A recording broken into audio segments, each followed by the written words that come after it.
دیکھیں ڈاکٹر اسرار رحمۃ اللہ علیہ بہت بڑے اسکالر تھے لیکن مفتی نہیں تھے، تو جو جس کی فیلڈ ہو مسئلہ اسی سے پوچھنا چاہیے.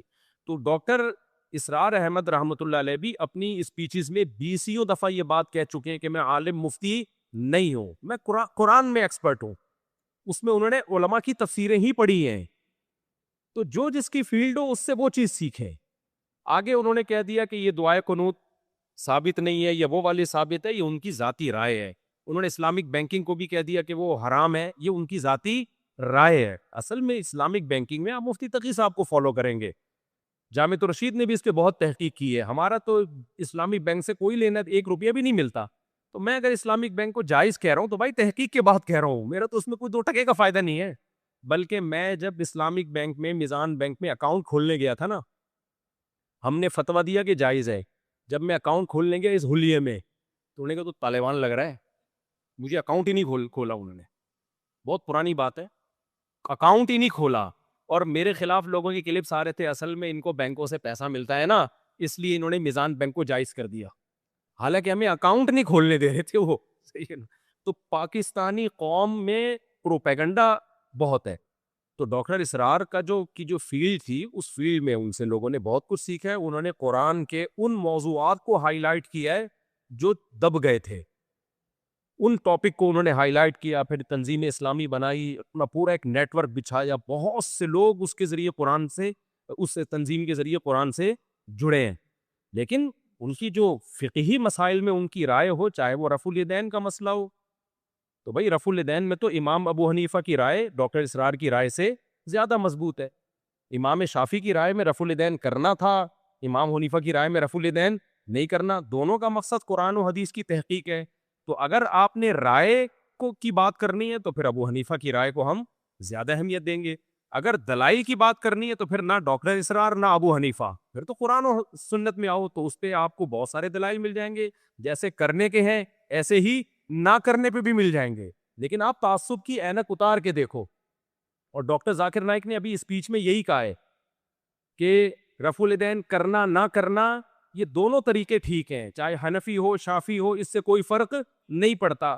افسوس کی بات یہ ہے کہ وہ ان باتوں سے وہ فرقہ واریت ختم کر رہے ہیں، اور ہمارے ہاں یوٹیوبرز انہی باتوں کو لے لے کے فرقہ واریت کو بڑھانے کا ذریعہ بنا رہے ہیں. حالانکہ ان کا مقصد یہ کہ حنفی بھی ٹھیک ہے شافی بھی. انہوں نے کہا میرے ابا شافی تھے، مطلب وہ بھی ٹھیک ہے. ڈاکٹر ذاکر نائک کے ابا کے جہنم میں جائیں گے معاذ اللہ. ان کا مقصد ہی یہی ہے کہ بھائی سب ٹھیک ہیں، یہ فروعی اختلافات ہیں، ان میں سب ٹھیک ہیں. تو جو یہ کہتا ہے نا میں ٹھیک ہوں باقی سب غلط ہیں، رفع الیدین والا ٹھیک ہے نہ کرنے والا غلط، تو ڈاکٹر ذاکر نائک اس پہ رد کر رہے ہیں. اسی طرح جو کہتے ہیں نہ کرنے والا ٹھیک کرنے والا غلط، اس پہ رد کر رہے ہیں. لیکن ہمارے ہاں یوٹیوبرز انہی کے کلپ کو نکال نکال کے اپنے فیور میں لے کے جا رہے ہیں. یہ پاکستانی قوم جو ہے یہ بہت ہی کچھ نیگیٹو سوچتی ہے.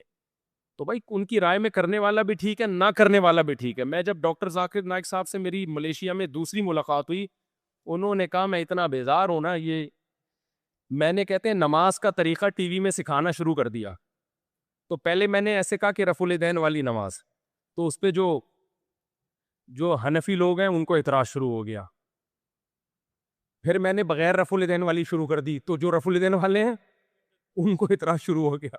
کہہ رہے میں نے نماز کا طریقہ سکھانا چھوڑ دیا، یہ سکھاؤں گا تو یہ ہوگا. بھائی تو ان کا مقصد یہ ہے کہ یہ بڑے مسائل نہیں ہیں، ان میں سب کچھ ٹھیک ہے، مارکیٹ میں سب. یہ تو صحابہ میں اختلاف تھا، کچھ رفع الیدین کرتے تھے کچھ نہیں کرتے تھے. تو اس سے آگے نکلنے کی ہمیں ضرورت ہے. تو یہ جو ڈاکٹر اسرار رحمۃ اللہ علیہ کی آپ نے بات کی ہے نا، یہ والی دعائے قنوت نہیں ہے، یہ ان کی ذاتی رائے ہے. دونوں دعائے قنوت حدیث سے ثابت ہے. یہ جو میں خطبے میں پڑھتا ہوں اللہم اہدنا فیمن ہدیت، یہ بھی ثابت ہے، کوئی یہ پڑھ لے تو بھی کوئی حرج نہیں ہے. تو اس میں شدت کی اجازت نہیں ہے. تو بینکنگ میں بھی انہوں نے کہا، اسی طرح قومی ترانے میں کہہ دیا کہ کھڑا ہونا شرک ہے. وجہ اس کی یہ تھی کہ ان کی ایک غلبہ تھا ان کے اوپر.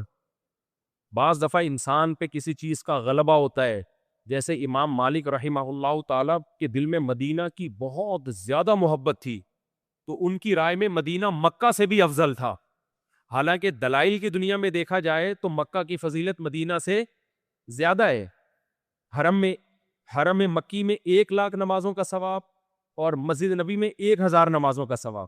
لیکن امام مالک کے دل میں نبی کی محبت اتنی زیادہ تھی کہ انہوں نے ان کی رائے میں، تو اب ہم یہ کہیں گے ان کی ذاتی رائے ہے جس کے پیچھے کوئی بری غرض نہیں ہے، کام نبی کی محبت میں ہی ہو رہا ہے نا. تو لیکن جو جمہور کی رائے تھی وہ فالو ہم اسی رائے کو کریں گے.